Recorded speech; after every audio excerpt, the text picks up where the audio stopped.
Buenos días. A ver, por favor.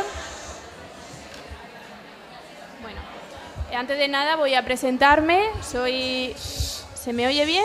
Sí. Soy Marta Brea, fiscal delegada de Violencia sobre la Mujer en la provincia de Almería.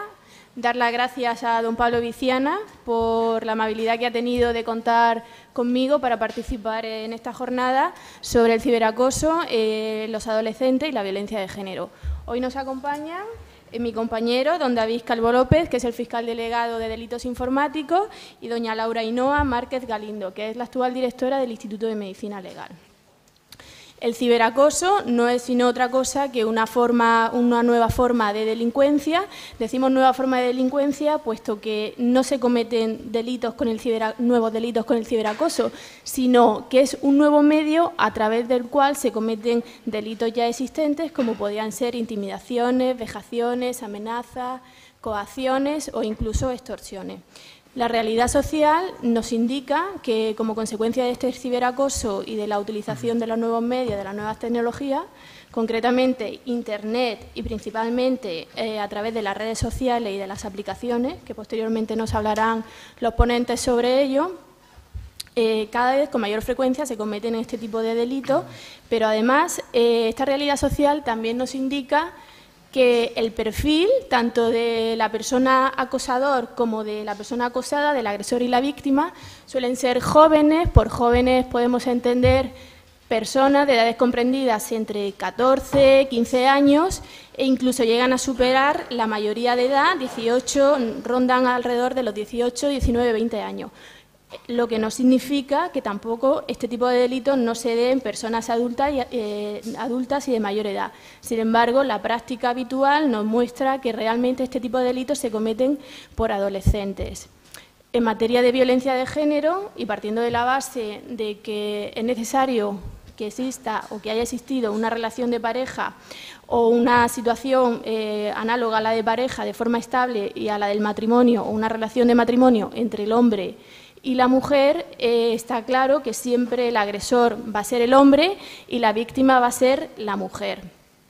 Si con carácter general en materia de violencia de género las denuncias se presentan las denuncias se incoan como consecuencia de la denuncia por parte de la mujer, cuando hablamos de ciberacoso podemos decir que con mayor motivo los procedimientos se inician o se incoan como consecuencia de estas denuncias sobre de la mujer. Ello es consecuencia de que este contenido de ciberacoso en materia de violencia suele ser de índole sexual o íntimo, ya que normalmente este tipo de relaciones o este tipo de ciberacoso en violencia de género tiene como finalidad intimidar, amenazar a la pareja con el hecho de subir en Internet, publicar fotos o publicar en las redes sociales vídeo de contenido sexual que la pareja ha realizado durante el periodo en el que ellos eran pareja y con el consentimiento de ambos, pero como consecuencia de una vez que se rompe la relación, estos vídeos suelen ser el motivo de chantajear o extorsionar, por así decirlo, a la pareja. También se nos han dado en la práctica casos en los que no solo son vídeos de este tipo de contenido, sino que se suben también fotos que la pareja, con el consentimiento tanto del uno como del otro, se hicieron durante el tiempo en que duró la relación, y una vez que han finalizado la misma, pues este tipo de fotos pueden ser fotos de la mujer en ropa interior, desnuda, etcétera, pues se publican, o incluso el agresor en determinadas ocasiones la ha llegado a poner en su perfil de WhatsApp. Sin embargo, bueno, no me voy a extender más en este tema, puesto que para ello nos van a hablar los ponentes que hoy día nos acompañan, que esta mañana nos acompañan. Como hemos dicho, nos acompaña don David Calvo López. Don David Calvo ingresó en la carrera fiscal en el año 2000, sirviendo en los destinos de Elche y Castellón.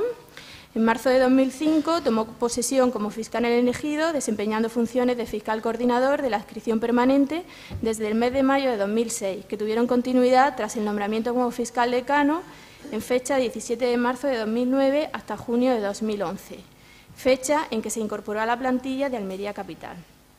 Desde el 15 de noviembre de 2011 es el fiscal delegado provincial de Criminalidad Informática y además está asignado a la Fiscalía de Medio Ambiente y Urbanismo de Almería. Ha participado como ponente en varios cursos sobre diversas disciplinas, pero también ha impartido ponencias sobre estafas informáticas y fraudes a través de la red en los cursos de Granada, Plan de Formación de la Junta de Andalucía en octubre de 2006 y en Madrid, en el Centro de Estudios Jurídicos en mayo de 2007. Ambos con la temática común, el Ministerio Fiscal y la protección de consumidores y usuarios. Ha sido también ponente en el curso Violencia Sexual en Jóvenes y Adolescentes, organizado dentro del programa IRENE, por la excelentísima Diputación de Almería, bajo la ponencia Especialización y Organización del Ministerio Fiscal en la lucha contra el ciberdelito, celebrada en Almería el 18 de junio de 2014. También, y bajo el título de Ciberacoso y Violencia de Género, ha intervenido como ponente en el Ilustre Colegio de Abogados de Almería el 25 de septiembre de 2014. Damos la palabra a don David, que tendrá una exposición, hablará unos 20-25 minutos, después hablará doña Laura, y posteriormente una media hora para ruegos y preguntas. Muy bien. Gracias, Marta. Buenos días a todos. Agradecerles especialmente su presencia en este día para valientes que se hayan atrevido a salir a la calle. Por supuesto, agradecer la organización de esta jornada de la Junta de Andalucía. Y quería empezar haciendo una reflexión con ustedes. Para mí es un motivo de satisfacción y de felicidad compartir mesa con Marta y Laura, puesto que, aparte de compañeras, las cuento entre mis amistades. Y hace unos años, no muchos, no hubiera sido posible que dos chicas jóvenes, también es el caso de Almudena, pero seguramente capacitadas y con competencia profesional, tuvieran cargos de tanta responsabilidad como ser directora del Instituto de Medicina Legal de Almería, es decir, la jefa de todos los forenses de la provincia de Almería, o ser las delegadas o la jueza en una materia tan importante como la violencia de género. De manera que en materia de igualdad entiendo que hemos dado pasos, porque ya vemos con naturalidad que las mujeres accedan a estos cargos, sobre todo en la administración pública, no tanto en la privada. Sin embargo, lejos de lanzar las campanas al vuelo, esta mañana mismo nos desayunábamos con la noticia de que se ha hecho una encuesta entre adolescentes de Andalucía y 1 de cada 4 piensa que la mujer donde tiene que estar es en casa, con lo cual no vamos bien. Por otra parte, el tema del que yo vengo a hablarles hoy, que es el problema de la violencia de género relacionado con las nuevas tecnologías y con las redes sociales, es otro claro ejemplo de que nos queda mucho camino por recorrer en materia de violencia de género. Como ustedes saben, las nuevas tecnologías y las redes sociales pues, nos están resultando muy útiles, nos entretienen, nos dan información, nos ayudan en nuestro trabajo y también han cambiado nuestra forma de socializarnos. Gracias a las nuevas tecnologías, dos personas cuyos mundos eran ajenos se pueden conocer, se pueden enamorar y formar una pareja. Por el contrario, cuando se rompe esa relación, estas nuevas tecnologías tienen el potencial como para arruinarle la existencia a quien ha sido nuestra pareja, puesto que extiende sus tentáculos hasta los rincones más íntimos de nuestra intimidad. Gracias a las nuevas tecnologías, de esto me imagino que nuestra compañera Laura Lafones hablará mucho, ese proceso de dominación del hombre sobre la mujer tan típico de la violencia de género se consigue no solamente en menos tiempo, sino también con mucha más intensidad. Y lo primero que nos preguntamos es si el Código Penal ha recogido algún tipo de agravación por el hecho de utilizar las nuevas tecnologías. Pues miren, directamente no. Un comportamiento será delictivo con independencia de que se haya producido cara a cara entre una persona o a través de las redes sociales. Lo único que podemos hacer, los que aplicamos el derecho penal, es tenerlo en cuenta a la hora de individualizar la pena. ¿Qué es esto de individualizar la pena? Cuando el legislador quiere castigar un comportamiento, nunca pone una pena exacta. Si alguien roba, el legislador dice, se le pone una pena de 1 a 3 años. Entonces nosotros, dependiendo de la gravedad del comportamiento, lo graduamos. Le ponemos 1 año, le ponemos 2 o 1 y 3 meses. Pues la única manera de valorar el mayor perjuicio moral causado a la víctima en relación con la violencia de género, cuando se han utilizado estas nuevas tecnologías, la única manera es a la hora de graduar la pena, que le podemos poner una pena mayor, pero no porque lo diga el legislador, sino que dentro de ese arco punitivo nosotros nos movemos y vamos graduando la pena. Dicho esto, les voy a hablar básicamente de 3 temas. Violencia de género, nuevas tecnologías y redes sociales. Les voy a comentar cosas prácticas también de actuaciones urgentes tanto en el juzgado de violencia sobre la mujer como en su caso en el juzgado de guardia, porque como ustedes bien saben, los fines de semana el juzgado de violencia está cerrado y las cuestiones urgentes se atienden en el juzgado de guardia. Y finalmente, como ustedes tratan o atienden habitualmente a víctimas, pues me va a permitir darles algunos consejos para que los transmitan a estas personas y que básicamente consisten en combinar la autoprotección con la denuncia. Es algo en lo que han insistido tanto el compañero de la Guardia Civil como de la Policía Nacional, que, por cierto, aprovecho para decir que han hecho una exposición brillante. En cuanto a violencia de género en las nuevas tecnologías, les voy a hablar, por supuesto, de WhatsApp, de los delitos cometidos por correo electrónico y los cometidos a través de las redes sociales.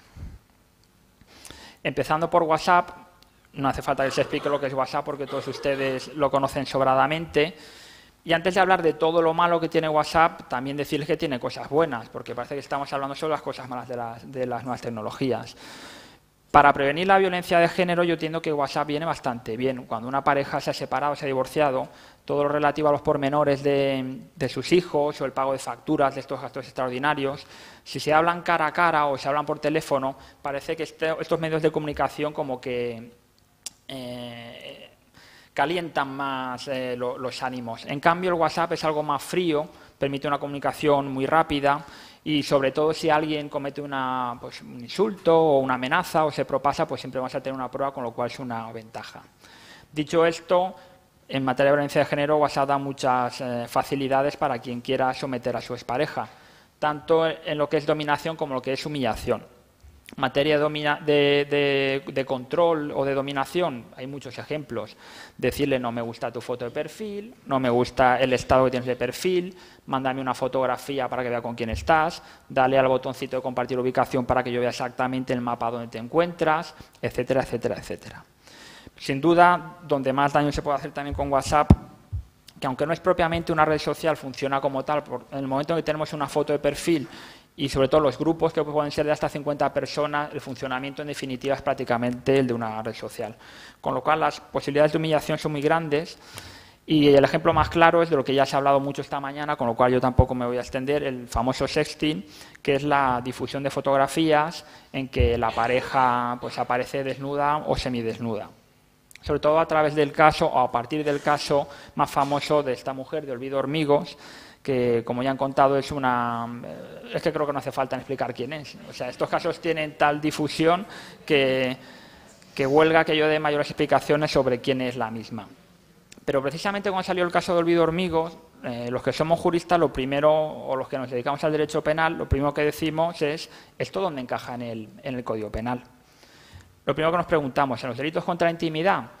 No les voy a soltar aquí ningún rollo jurídico. Básicamente lo que se castiga es descubrir los secretos de alguien apoderándote de su fotografía, sus cartas, pero como bien decían los compañeros de Guardia Civil, Policía Nacional, cuando tú voluntariamente ya has entregado la fotografía, ya no hay ningún secreto. Un secreto es algo que tú mantienes para ti, ajeno a todos los demás. Una vez lo compartes, deja de haber secreto y deja de haber delito del artículo 197 del Código Penal. Entonces, ¿qué ocurre? ¿Un comportamiento tan grave dejamos de castigarlo? Pues miren, afortunadamente el Código Penal siempre tiene algún artículo como muy abierto en el que caben todo tipo de comportamientos y lo utilizamos como cajón desastre para castigar este tipo de conductas. Las conductas más leves las castigamos como una falta de vejaciones del artículo 620 del Código Penal. Y las conductas más graves con este artículo 173.1 del Código Penal: el que infligiera a otra persona un trato degradante menoscabando gravemente su integridad moral. Esto lo voy a relacionar con lo que ha comentado el compañero de Policía Nacional, en que él hacía referencia a jurisprudencia de castigar esto, en vez de como una falta de injurias, como un delito de injurias.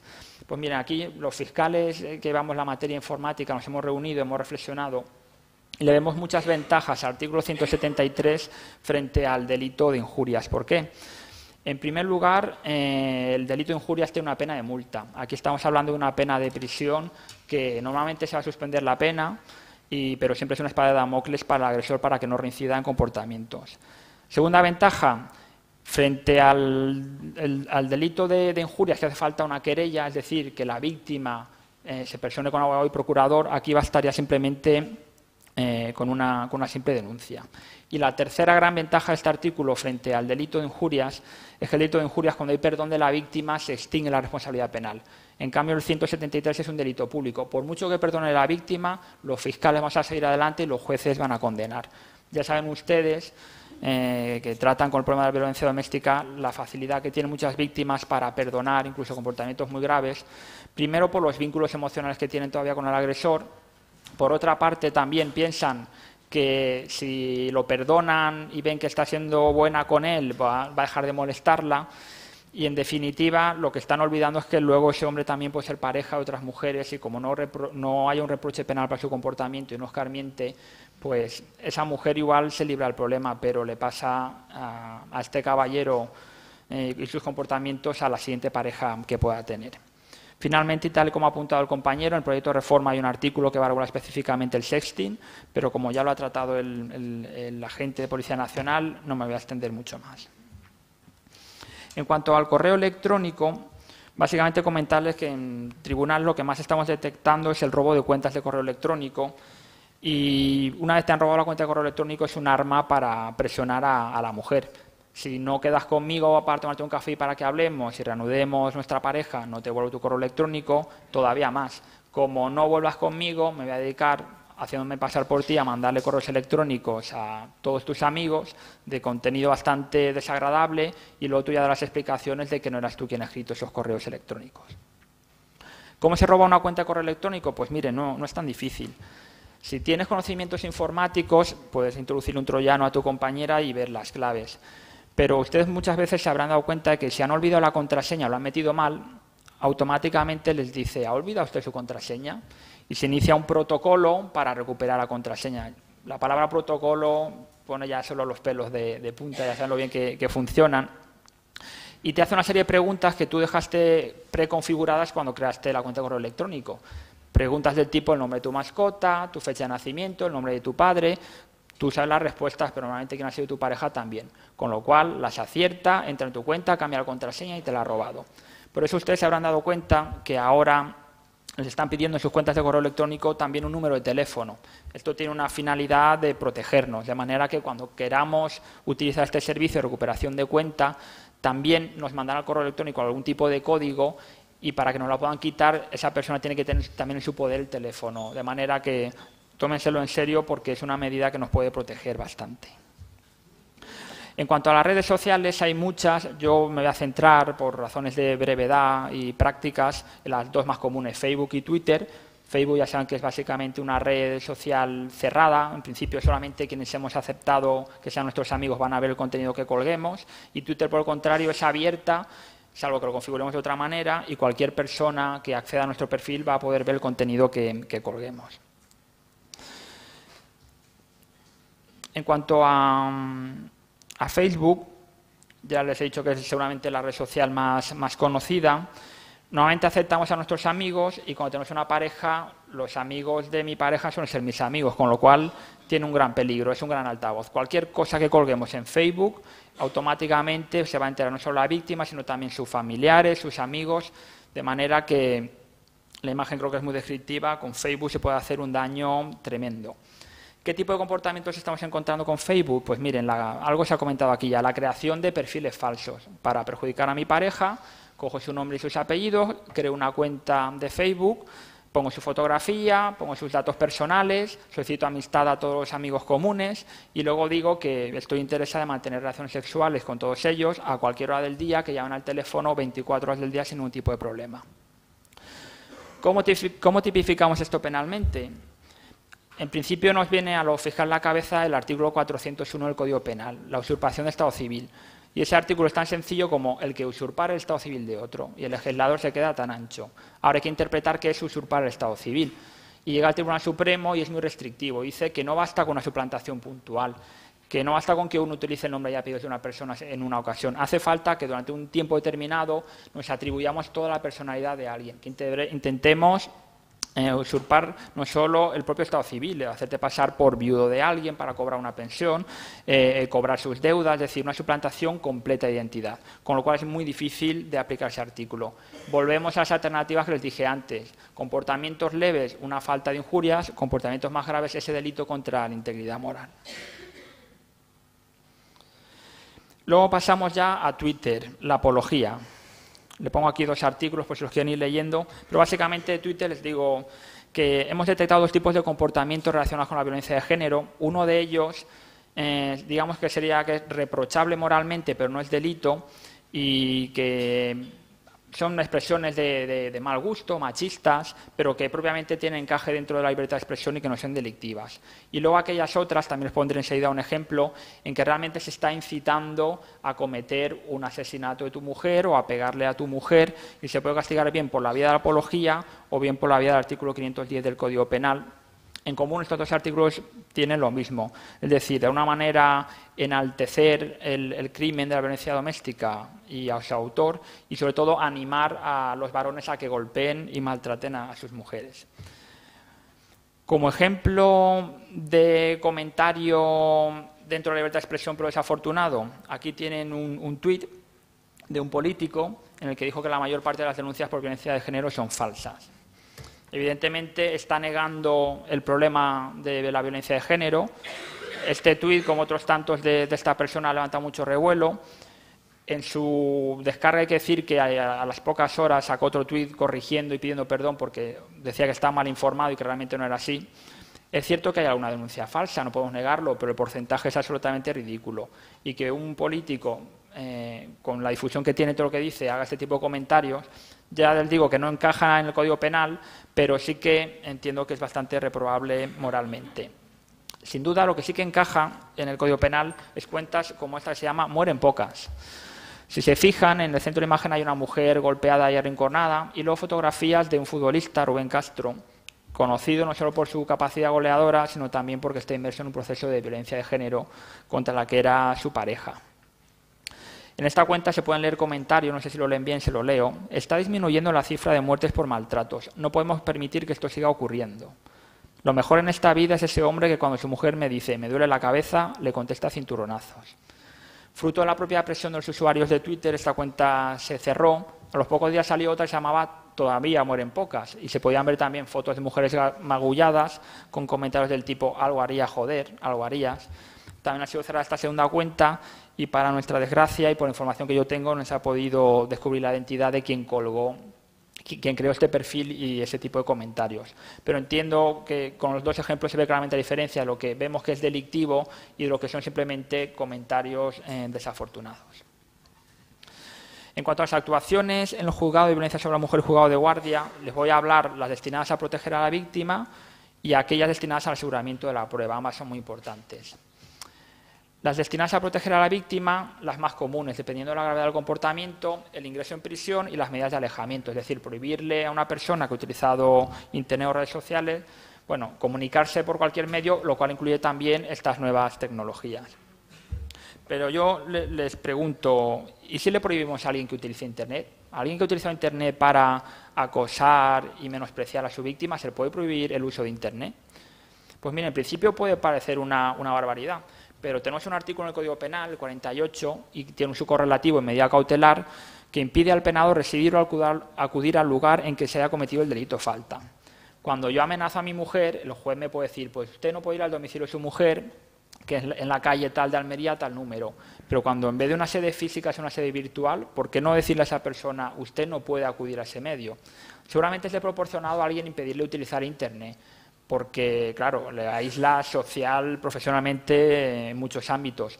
Pero prohibirle a alguien que utilice una red social cuando en vez de utilizarla legítimamente ha hecho uso de la misma para perseguir y maltratar a su pareja psicológicamente, yo no veo para nada descabellado y de hecho ya se está aplicando en algunas sentencias.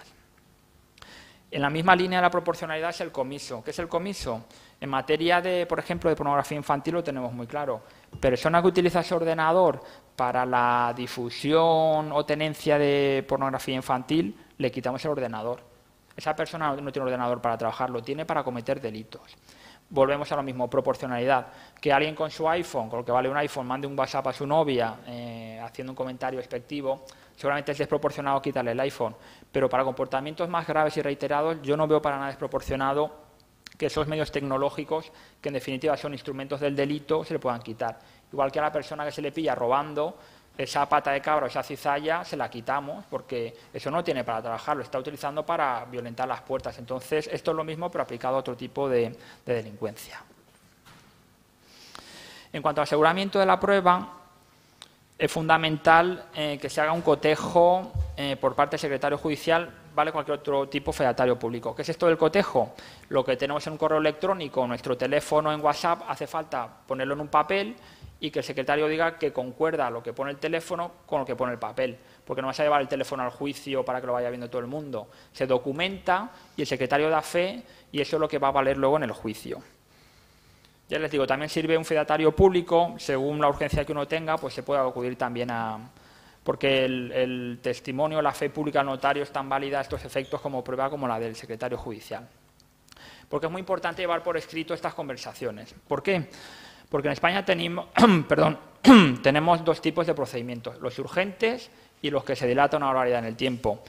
Los juicios rápidos, se comete hoy el delito, seguramente mañana ya está detenido el agresor y seguramente al otro día puede haber ya en el juzgado de violencia una conformidad, un tío con una sentencia firme a los 2 días. O si no hay conformidad, el juicio se celebra en un plazo a lo mejor de 10 días. Por mucho que recurra, en pocas semanas el asunto es firme y hay una condena. En cambio, lo que no se debe como diligencia urgente se va a alargar en el juzgado de violencia o en el juzgado de guardia y luego cuando llega al penal cogen la agenda y señalan, y si están señalando para 2016, pues nos esperamos a 2016. Por lo tanto, cuanto más agilicemos, mejor. Y si son muchas conversaciones y el secretario se tiene que poner a transcribirlas y a cotejarlas, seguramente el asunto pase a ese procedimiento no rápido y realmente no nos conviene. No hace falta que uno se ponga a escribir, ya saben ustedes que hay muchos medios técnicos, los famosos pantallazos que luego uno imprime, o incluso el propio WhatsApp prevé la posibilidad y hay una opción de mandar la conversación que has tenido a una dirección de correo electrónico. Luego lo imprimes, lo llevas, el secretario hace un momento el cotejo y ya podemos seguir adelante. Y finalmente, en el problema de la recuperación de las conversaciones borradas, puede ocurrir que por error o bien que el propio agresor coja y borre la prueba que le inculpe, que se pierda una conversación. Volvemos a tirar de tecnología. Por ejemplo, en materia de WhatsApp, borrando la aplicación y volviéndola a instalar, nos va a preguntar que si queremos volver a la copia de seguridad que teníamos, porque automáticamente y por defecto WhatsApp va guardando una copia, bien diaria, semanal, mensual, dependiendo de cómo la hayamos configurado. En cuanto a cómo protegernos del ciberacoso, pues ya les he adelantado que hay 2 formas que no excluyen una a la otra, al contrario, les animo a que las utilicen conjuntamente. Por una parte, la denuncia. Los agentes de Guardia Civil y Policía Nacional han insistido mucho en esta necesidad. Yo les animo también a que denuncien. Y por otra parte, tenemos que autoprotegernos, porque combinando ambas medidas pues es como tendremos el mejor resultado. En cuanto a la autoprotección, más vale prevenir que curar. Lo que subamos a Internet va a ser luego muy difícil de borrar. Un estudiante austríaco pidió a Facebook que le mandara toda la información que tenían sobre él en la red social. Le llegó un CD con 1.500 páginas, con fotografías, comentarios que él ya había borrado. Es decir, que lo que sube a Internet, luego por los propios administradores de estas redes sociales o de los correos electrónicos los utilizan, porque nosotros nos pensamos que Internet es gratis y que no vale dinero y que bien. No es gratis, nosotros pagamos con nuestra intimidad y esa intimidad y nuestros datos personales son el gran petróleo del siglo XXI. Por lo tanto, yo no les voy a dar lecciones de lo que deben hacer o no hacer, pero mucho cuidado con las fotografías que nos hacemos, mucho cuidado con lo que sube a Internet, porque luego eliminar esto es muy difícil. Segunda medida de autoprotección, configura la privacidad de nuestras redes sociales. Además, recomiendo hacerlo periódicamente porque muchas veces cuando se actualizan las aplicaciones que tenemos en nuestros teléfonos, cambian por lo que sea la privacidad y nosotros ya decimos si lo que publicamos lo ven solamente nuestros amigos o también los amigos de nuestros amigos. Vamos haciendo círculos y según nosotros queramos lo verá más o menos gente, pero claro, luego si se sube alguna fotografía, digamos, inadecuada, pues lo van a ver muchas más personas. En materia de autoprotección, también les recomiendo que acudan a los propios sistemas que tienen las propias redes sociales para denunciar comportamientos inapropiados, incluso para bloquear a personas. No es lo mismo bloquear que eliminar.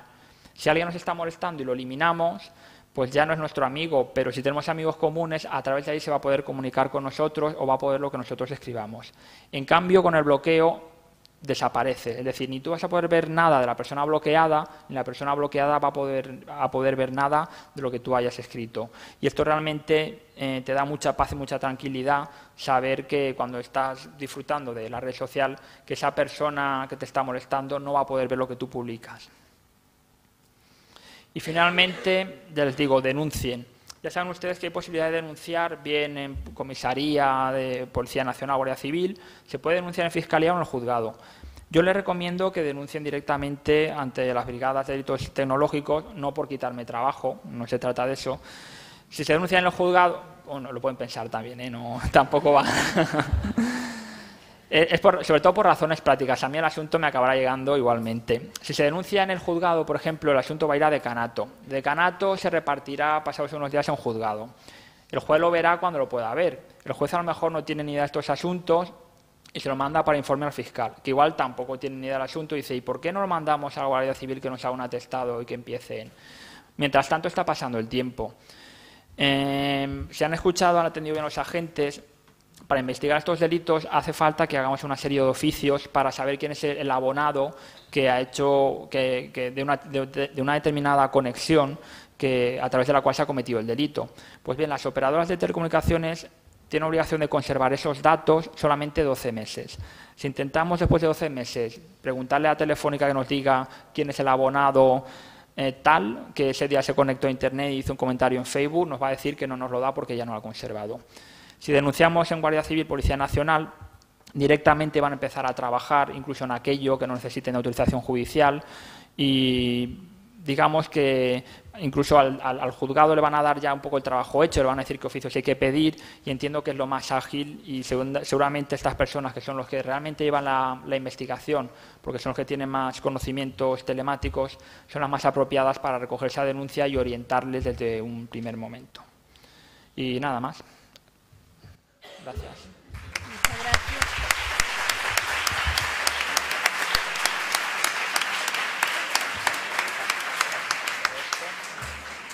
Muchas gracias, David, por tu brillante exposición. Tiene la palabra ahora doña Laura Ainhoa Márquez Galindo. Sin embargo, voy a presentarla un momento. Laura es licenciada en Medicina y Cirugía por la Universidad de Zaragoza, obteniendo el título de licenciada el 6 de agosto de 1999.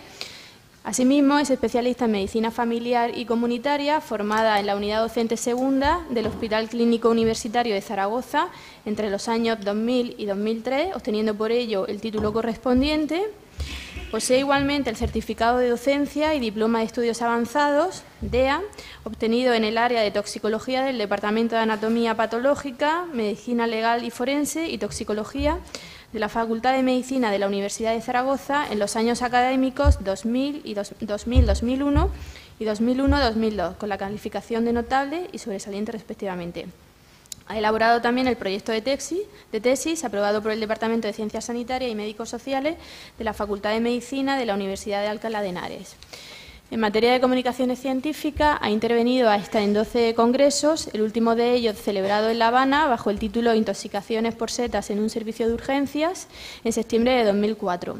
Pero también merece la pena destacar su intervención en otros congresos, como son el relativo a los distintos parámetros de monitorización ambulatoria de la presión arterial, celebrado en Valencia en el año 2003, el estudio estacional de la mortalidad en urgencias, celebrado en Bilbao en junio de 2002, intoxicación por setas, una causa infrecuente pero potencialmente mortal de la insuficiencia hepática aguda, celebrado en Albarracín en el año 2002, o el estudio de la mortalidad durante un año, otra perspectiva del servicio de urgencias, celebrado en Salamanca en marzo del 2002.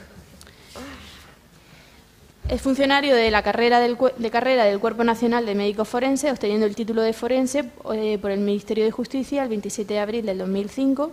Actualmente la directora del Instituto de Medicina Legal desde Almería, cargo que ostenta desde el día 28 de octubre de 2011, asumiendo durante el mismo periodo la coordinación de la Unidad de Valoración Integral de Violencia de Género en tal instituto.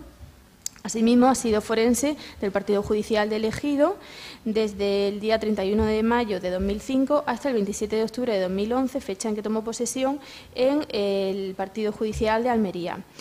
Desde marzo de 2007 hasta el 31 de agosto de 2007 estuvo también destinada por comisión de servicio en Madrid, sirviendo a los juzgados mixtos número 6 y número 10 de Alcalá de Henares. Desde el punto de vista de su intervención en la medicina legal y forense, también ha participado en numerosos cursos, algunos de ellos bajo el título Problemática médico-legal del menor, celebrado en Córdoba en el año 2011. Otro curso bajo la denominación Alcohol, aspectos médicos legales y periciales, celebrado en Córdoba en el año 2010. Valoración médica del daño corporal, celebrado en Granada en diciembre del año 2009. Otro curso bajo la temática Adicciones y Justicia, celebrado en Almería en octubre de 2008. La 7ª jornada de valoración también del daño corporal, celebrado en Madrid en mayo de 2007. Así como el desarrollo y funcionamiento de las unidades de valoración integral de violencia de género en los Institutos de Medicina Legal de Andalucía, celebrado en Granada en septiembre de 2005. Como ponente también ha participado en varias jornadas, algunas de ellas bajo el título del Encuentro entre Justicia y Salud Mental, organizado por el Área de Gestión Sanitaria del Norte de Almería y el Área Comercial de Levante del Instituto de Medicina Legal de Almería. La primera jornada de Derecho y Medicina Legal, organizada por el Ilustre Colegio Provincial de Abogados de Almería en noviembre de 2011, o ha sido ponente igualmente, entre otros, bajo el curso de Violencia de Género, organizado por el Ayuntamiento de Almería y presentado el 19 de octubre de 2011. Tiene la palabra Laura para hablarnos sobre el ciberacoso en las aplicaciones. Uy, de verdad, me da mucho apuro esto.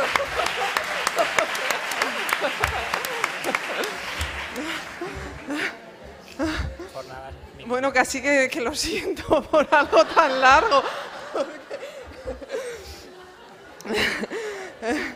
Bueno, muchas gracias, Marta. Realmente, como médico forense, lo único que puedo decir es que el único mérito que se podría tener es el que una causa resulte bien juzgada por participación, entre otros, de nuestra valoración pericial, y eso realmente pues, es muy difícil de saber. Felicidades a David por su exposición, a ver si yo pudiera aportar algo más a esta mesa y por supuesto agradecimiento a la organización por dar espacio a la medicina forense y al Instituto de Medicina Legal de Almería, en concreto a Pablo Viciana. Y bueno, por supuesto agradecer la asistencia. Veo que el foro es completo, es numeroso, creo que muy heterogéneo también, y voy a intentar transmitir algo en esta última ponencia de la mañana.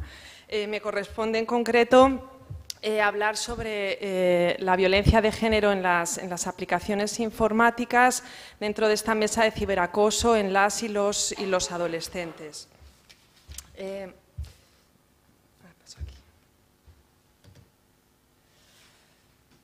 Las palabras claves que he utilizado para preparar la exposición son el ciberacoso, las aplicaciones informáticas, adolescencia y violencia de género. Tres conceptos que conjugan demasiado bien y que voy a tratar de analizar desde la perspectiva médico-forense. Voy a comenzar con el desarrollo de la violencia de género desde la perspectiva médico-forense, para a continuación hablar sobre adolescencia en este ámbito y un poquito, muy poquito, sobre aplicaciones informáticas que considero pues vienen a ser, como ya se ha hablado mucho en esta mesa, David lo ha dejado muy claro, como un instrumento más para el desarrollo del proceso de violencia. Comienzo hablando de la violencia de género desde la perspectiva médico-forense, teniendo que hablar de las unidades de valoración integral de violencia de género, las famosas UVICs, que son, yo creo, ya muy conocidas en el ámbito de la justicia, también en el contexto social, y son unidades multidisciplinares formadas por médico forense y psicólogo siempre, y en ocasiones por trabajador social, que se crearon en 2005 para dar respuesta a un requerimiento normativo, y así lo leemos en la ley orgánica. Un requerimiento, en mi parecer, con muy buen fundamento, y voy a intentar explicar por qué. Los médicos forenses, como cuerpo nacional, existimos, entre otras muchas cosas, porque el legislador entiende que cualquier persona expuesta a una violencia es susceptible de padecer unas lesiones que, para poder ser tipificadas penalmente, requieren una valoración pericial independiente. Cuando hablamos de violencia de género, encontramos unas connotaciones tan especiales que desde el punto de vista forense no podemos integrar en los procedimientos habituales de valoración de otro tipo de daño. Y ahí surge la necesidad de las UBICs. El concepto de violencia de género es el que viene definido por la ley orgánica. Y para entender la violencia de género desde el punto de vista psicobiológico, deberemos centrarnos en el componente afectivo. Por eso he subrayado en azul por quienes estén o hayan estado ligados a ellas por relaciones similares de afectividad, con o sin convivencia. Cuando la violencia es ejercida por una persona que se encuentra en el mapa afectivo de la víctima, el efecto lesivo a nivel psíquico es más destructivo, porque ataca el sentir más íntimo de la persona y es mucho más complicado de resolver, porque genera, este tipo de violencia genera sentimientos de vergüenza, genera sentimientos de confusión, de gran ambivalencia afectiva, como unas veces esta persona me hace sentir tan bien y otras veces me hace sentir tan mal. Y esto genera ese sentimiento de esas expectativas que suelen mantener el proceso y que frenan tanto la denuncia en las mujeres víctimas de violencia de género. Frases como sus abrazos eran tan tiernos que no entiendo nada de esto, o todo lo que se hace por intentar recuperar esos primeros momentos de afecto. A la hora de trabajar con la violencia de género, como médicos forenses o psicólogos forenses que integramos la unidad de valoración, nunca podemos perder de vista que se trata de una violencia que tiene un fin muy concreto. Es la finalidad del dominio, de establecer una marcada superioridad del hombre sobre la mujer. Y este proceso se corresponde, como seguro se ha repasado ya en alguna de las ponencias de la mañana a las que no pude asistir, con unas fases que están muy definidas, están bien catalogadas y que ciertamente en la mayoría de los casos se repiten con este patrón tan definido. Es las fases de aislamiento, porque cualquier contacto fuera de la pareja se establece como perturbador por parte del dominador. Ese control y prohibiciones en el que se identifica pareja con dueño de posesión, con dueño de tiempo, dueño de contactos, dueño de agenda, la desvalorización que viene a continuación y las agresiones que vienen a mantener el proceso. Y que cuando hablamos de adolescencia y redes sociales o aplicaciones suelen ser agresiones verbales. No es posible comprender este proceso sin una frase primera de conquista. El príncipe azul que se presenta como esa persona maravillosa, fuerte, tierno, adulador, y que la pareja, la mujer, hará lo que sea por recuperar aquella persona, aquella parte de la persona tan maravillosa y que viene a pensar que realmente es la auténtica. El proceso de violencia de género lleva unos tiempos muy variables y, como bien adelantó David, precisamente cuando hablamos de redes sociales y de adolescencia, lo que encontramos es que estos tiempos se acortan y que el proceso se intensifica. Habitualmente en parejas de otro tiempo, el proceso era más prolongado. Tenemos mucha causística de relaciones en las que las mujeres denuncian con 50, con 60 años. Y últimamente lo que encontramos son casos de parejas muy jóvenes en los que el proceso de violencia de género ha llegado ya a sus últimas manifestaciones en cuanto a que más violento ya no puede ser y estamos hablando de parejas de 14, 15 y 16 años. De alguna forma, como con mi formación de ciencias, para entender la adolescencia y las redes sociales como factores coadyuvantes, yo lo equiparo al concepto de enzima de aquellas reacciones químicas que estudiábamos. Y la definición de enzima son moléculas proteicas que catalizan reacciones químicas. Una enzima hace que una reacción química que es posible, si la reacción química no fuera posible, no harían nada, es decir, adolescencia y redes sociales no harían nada, que esta reacción química que transcurre a velocidad baja transcurra a mucha mayor velocidad que si no estuviera presente la enzima.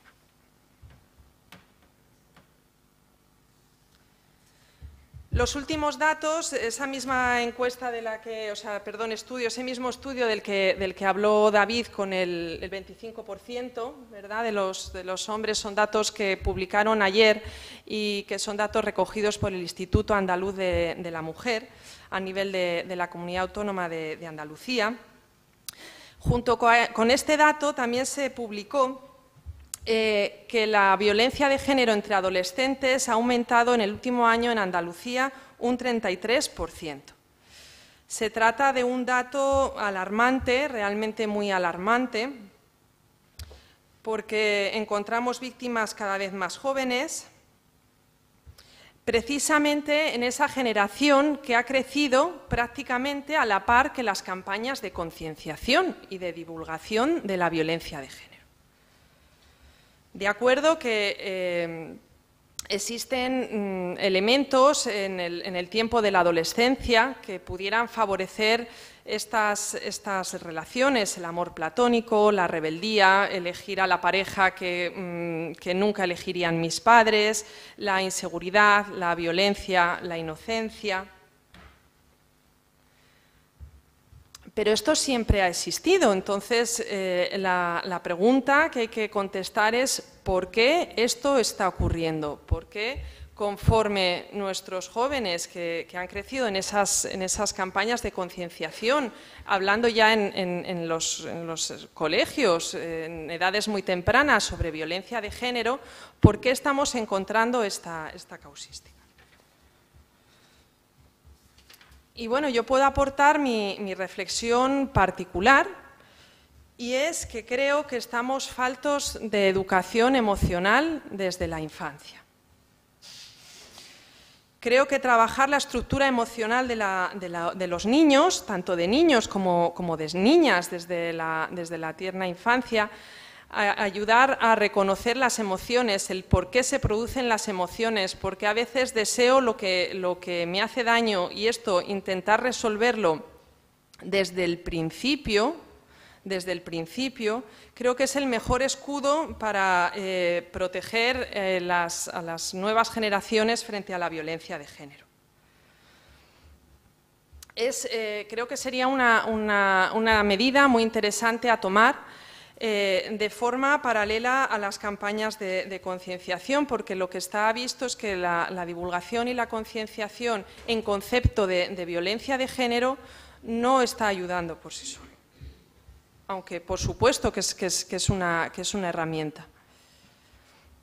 Y en este sentido quisiera recomendar un libro que quizá muchos de los que trabajen con violencia de género, adolescentes o el ámbito de la educación ya conozcan.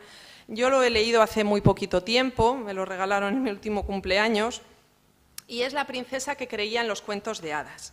Está escrito en 1998, hace ya unos cuantos años, y va por su 68ª edición en castellano. Tiene una superficie muy rosa, como pueden ver en la portada, con la princesa melancólica, pero tiene un fondo muy ilustrativo. Y en este libro, en su capítulo primero, dice así, el capítulo primero se titula «Algún día llegará mi príncipe». Dice, la princesita se acurrucaba dispuesta a escuchar las historias sobre hermosas doncellas en peligro que le leía la reina antes de dormir. cautivas en una torre o víctimas de una catástrofe, siempre conseguían ser rescatadas por un príncipe valiente, apuesto y encantador. Cada vez se ven, no sé por qué, porque yo en mi infancia no recuerdo que mi infancia fuera así, y cada vez se ven las niñas con colores más rosas, y más rosa, y más rosa, y más rosa, y más rosa, y cada vez más niñas que quieren ser princesas. Y el concepto princesa es muy peligroso porque el concepto princesa va ligado a ese príncipe que tiene que venir a dar la luz. Y lo que yo considero es que, por supuesto, que todos debemos ser princesas y príncipes, pero de un cuento de verdad. Y así en el capítulo final de este libro, en uno de los capítulos finales, dice: ahora sabía la princesa que se amaba lo bastante para ser feliz con príncipe o sin él, y empezaba a comprender que su cuento de hadas se haría realidad de una forma muy diferente a la que imaginaba. Y yo pienso que este libro da en la clave de esa educación emocional que yo apuntaba, de reconocer el valor propio para prevenir estas dinámicas tan destructivas que se producen entre adolescentes. Y ya para terminar, realmente un breve apunte, porque yo creo que sobre aplicaciones informáticas, ciberacoso, ha hablado muy bien David.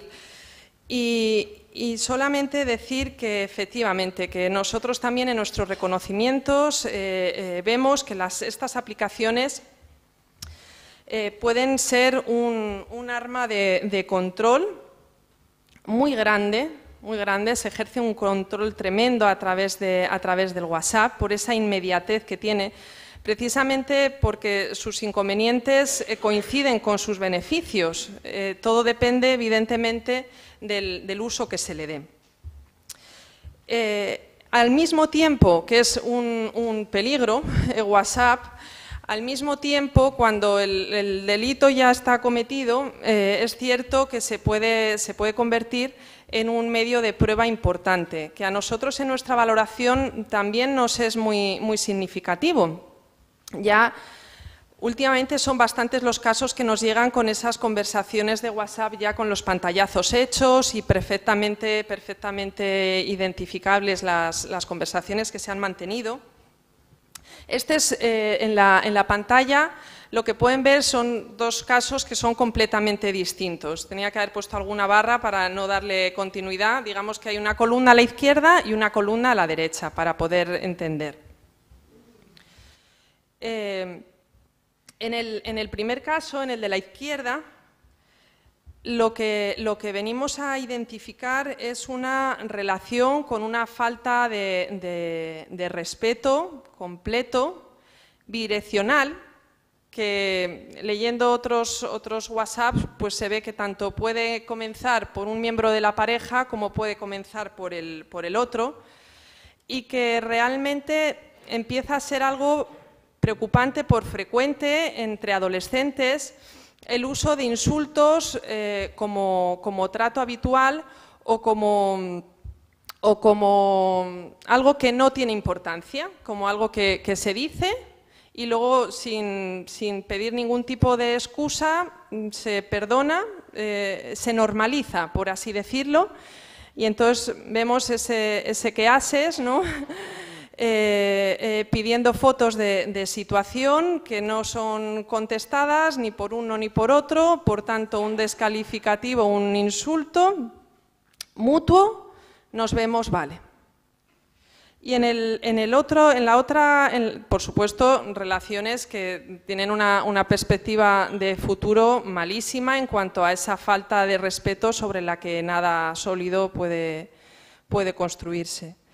Y en la columna de la derecha sí que vemos una conversación en la que identificamos elementos de violencia de género muy característicos. Es muy habitual ver WhatsApps que se siguen en pocos minutos, casi prácticamente en el mismo minuto, en el que hay una exaltación de la persona amada, a la que se trata de princesa, reina, todos los piropos y toda la añoranza que uno pueda imaginar, y cuando eso no tiene respuesta, rápidamente se pasa a la humillación, al insulto, a la vejación. Y sobre todo vemos, es muy característico esos mensajes en serie o llamadas en serie que tienen lugar cuando no hay cuando se pierde el control porque la persona, la mujer, no está contestando lo que el hombre espera que tenga que contestar. Y termino ya con este salto de esperanza hacia la mujer libre y dueña de sus emociones. Y por mi parte es todo.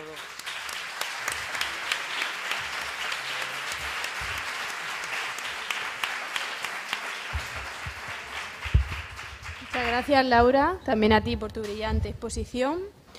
Vamos a abrir ahora el turno de ruego y preguntas para cualquiera de ustedes que tenga alguna duda acerca de las intervenciones de nuestros ponentes o cualquier curiosidad que quieran preguntarles. A ver, sí. ¿Usted se llama? Sí. Venga. Su pregunta va dirigida a... Venga, pues diga. Hola. Bueno, yo quería hacer dos preguntas. La primera de ellas dirigida al fiscal y la otra a ambos. La primera es si se puede considerar que existe un incumplimiento o un quebrantamiento de la medida cautelar de alejamiento e incomunicación cuando el que tiene esa limitación, esa prohibición, envía mensajes no a la víctima a través de las redes sociales, sino a otras personas, pero menciona a la víctima, cosa que le molesta muchísimo a la víctima. Incluso pueden ser mensajes aparentemente cariñosos o buenos mensajes, muchas veces con la intención de, como está como medida cautelar, pues influir sobre la víctima a la hora del juicio. Y la segunda pregunta es si es útil o interesante cuando se denuncia un maltrato psicológico, si la víctima está siendo atendida por una psicóloga, acompañar con la denuncia, pues no sé si un peritaje o una valoración por parte de su psicóloga sobre el daño que esta persona está sufriendo por parte del maltratador o de su acosador. Gracias. Bueno, hablo yo en primer lugar y imagino que Laura me puede complementar. En cuanto a la primera pregunta, si hay quebrantamiento cuando a través de persona intermedia se hace un comentario, si en principio mi prohibición es comunicarme con alguien. Si yo no le mando directamente a esa persona el mensaje, en principio no hay quebrantamiento. En principio, aunque la mencione, o sea, no me prohíben hablar de ella con otro amigo, pues eso yo creo que entra dentro de... En principio, siempre que se haga de manera en que sepamos que esta persona no lo va a conocer. Pero si el comentario lo hacemos, por ejemplo, en una red social en la que sabemos que ese amigo común es también amigo de la persona a la que no se puede aproximar o comunicar y sabe que de esa manera va a tener conocimiento, o cuando el padre le dice al hijo, dile a tu madre esto o lo otro, se utiliza al hijo como correo, que sabe que de esa manera va a llegar su conocimiento, la comunicación, aunque es un tema más complicado de prueba, sí que se puede llegar a condenar por el quebrantamiento. Pero en principio, si el medio utilizado no tiene por qué llegar a tener conocimiento de la persona protegida, en principio no hay delito. Si el medio utilizado, aunque sea potencialmente, puede conocer la víctima, o se utiliza a alguien idóneo, porque sabemos que le va a transmitir esa información, yo entiendo, porque el Código Penal permite la comisión de delitos a través de persona interpuesta cuando se le utiliza como instrumento. Entonces hay que valorar la prueba de cada caso, pero es perfectamente posible. En cuanto a la conveniencia de aportar con la denuncia ese informe, esos informes van a ser útiles. Luego habrá también una valoración por parte de los forenses, el instituto que hacen las valoraciones integrales. El daño psicológico sirve como prueba y también para determinar ese concepto tan abstracto como es el daño moral. Cada víctima, evidentemente, reacciona de una manera ante un proceso de violencia de género, Y hay algunas que por su carácter lo afrontan con mayor entereza y otras que realmente se hunden. Entonces, el daño moral a efectos de responsabilidad civil no es el mismo. Ese informe puede ayudar. De todas maneras, aunque no se aporte con la denuncia, luego en cualquier otro momento se puede aportar al procedimiento y, por lo tanto, si se aporta, perfecto, pero si se prefiere esperar para un momento posterior, cuando pase a manos de los forenses, imagino que Laura algo nos dirá, tendrá muy en cuenta también ese informe. En cuanto a la pregunta de los informes que se pudieran acompañar, todo informe de carácter médico-psicológico derivado de una intervención con esa persona para nosotros es fundamental. Más que un informe pericial, que bienvenido sea si lo hay, pues podemos recoger algún elemento de este o por lo menos conocer cuál ha sido la valoración por parte de otros profesionales. Más que la pericial en sí, lo que es fundamental para nosotros es el reflejo, mediante un informe, de la intervención psicológica que haya tenido esa mujer. Es decir, cuándo fue identificada por un profesional por primera vez la sintomatología, porque las fechas para nosotros son muy importantes. Cuándo fue identificada esa sintomatología y qué intervención ha habido. Porque evidentemente cuando nosotros hacemos una valoración sobre violencia de género, atendemos tanto al proceso como a la sintomatología. Si sobre la sintomatología ha habido una intervención, lo esperable es que esa persona se encuentre evolucionando favorablemente, por lo menos algo, porque evidentemente siempre es ayuda y ahí es muy valioso para nosotros el conocer qué tipo de profesional ha intervenido, con qué medidas, si han sido mediante psicoterapia, si han sido con medicación, durante cuánto tiempo, la frecuencia de las sesiones y los resultados. ¿Alguien más? ¿Tiene alguna pregunta? Sí.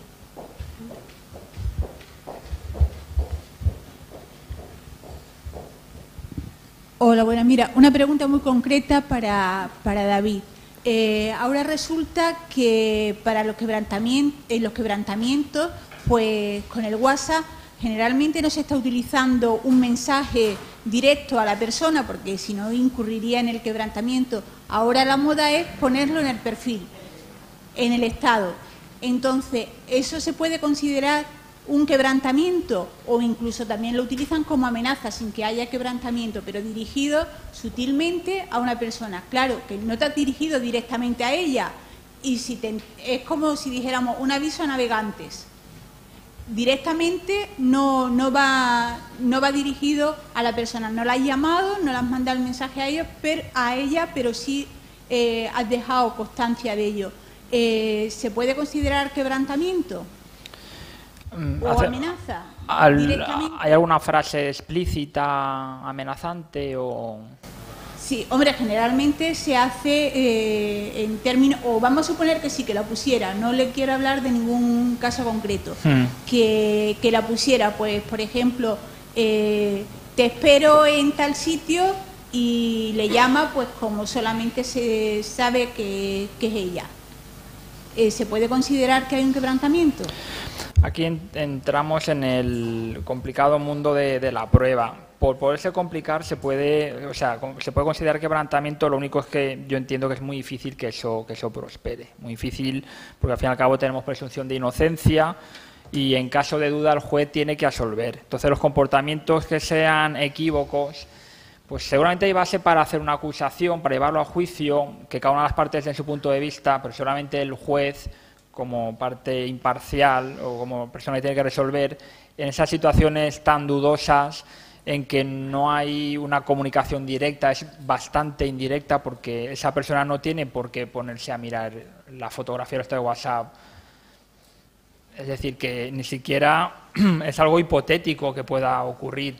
Entonces, esto considerarlo un delito de amenazas, con las penas que tiene el delito de amenaza en violencia de género, habría base seguramente para acusar y por lo menos que esta persona dé explicaciones, pero seguramente entiendo que ese procedimiento, incluso en instrucción, podría quedar archivado. O si va al penal, mi pronóstico es de una absolución. O sea, puede ocurrir, pero la prueba sería muy floja, muy floja. Pues esto se está dando últimamente con bastante frecuencia, que no le cogieron la denuncia a las chicas y la verdad es que ya tenía todos los... Era en el estado del WhatsApp, así me veo, no voy a pagarla, no sé cuánto, o sea, era constantemente, cambiaba cada 2 minutos, vamos, menos, el estado.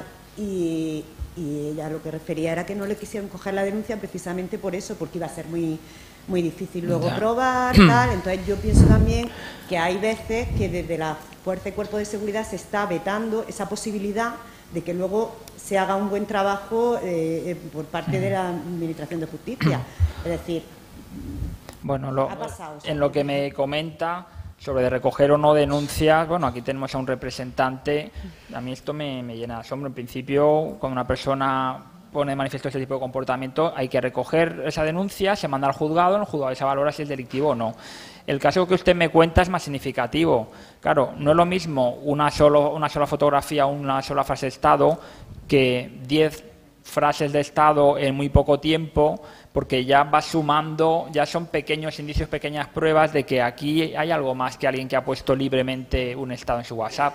Porque no es lo mismo una sola que son varias, porque ya se refuerzan entre sí, ya la prueba tiene más contundencia, sí que podemos igual entender que se está tratando de comunicar con ella, bien porque ella misma lo pueda por curiosidad consultar, o bien a través de cualquiera de los amigos o familiares que tengan en común, que a ella le puedan alertar, oye, mira lo que está escribiendo, y de alguna manera le llegue.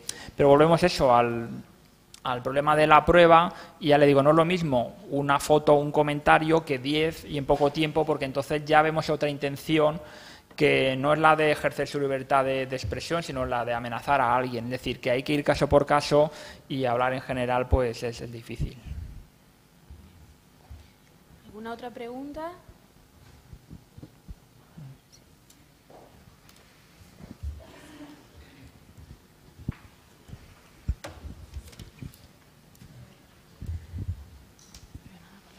Buenas tardes, lo primero. Felicidades por las exposiciones. Y mi pregunta es muy concreta. Han hablado antes, en concreto, don David, ha estado hablando antes de la posibilidad del comiso del dispositivo. En este caso, ¿se refiere al dispositivo concreto que se utiliza o a cualquier dispositivo? Y centrándonos más en el tema de un ordenador, por ejemplo, si esa persona trabaja habitualmente con un ordenador, una vez que se produce el comiso, si en su puesto de trabajo sigue utilizando el ordenador, si existiría quebrantamiento, si se le impone una medida cautelar de no utilizar el ordenador, si lo utiliza, si sería un quebrantamiento, ¿cómo se podría articular esa situación? Sí. No hay quebrantamiento porque no hay posibilidad de quebrantamiento. Se le quita el ordenador. El ejemplo más claro es el de la pornografía infantil.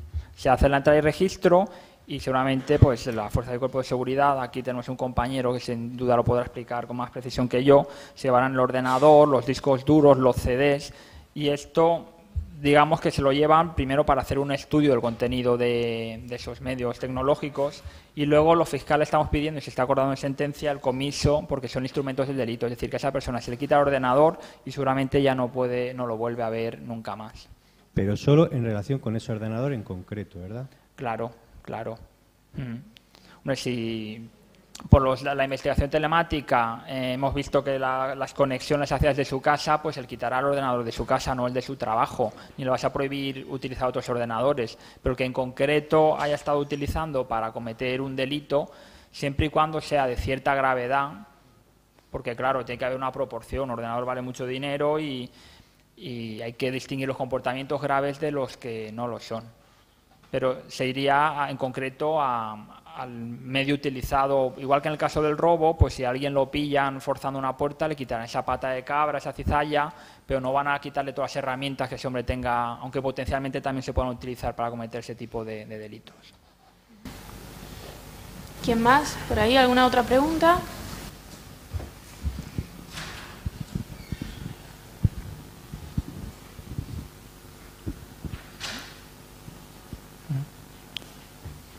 También, si quieren aprovechar que hay aquí una compañera que lleva violencia doméstica, o incluso ahora que es época de hongos, tenemos una experta en setas, también pueden hacerle todo tipo de... Incluso me consta que es muy buena cocinera, seguro que tiene alguna receta que puede...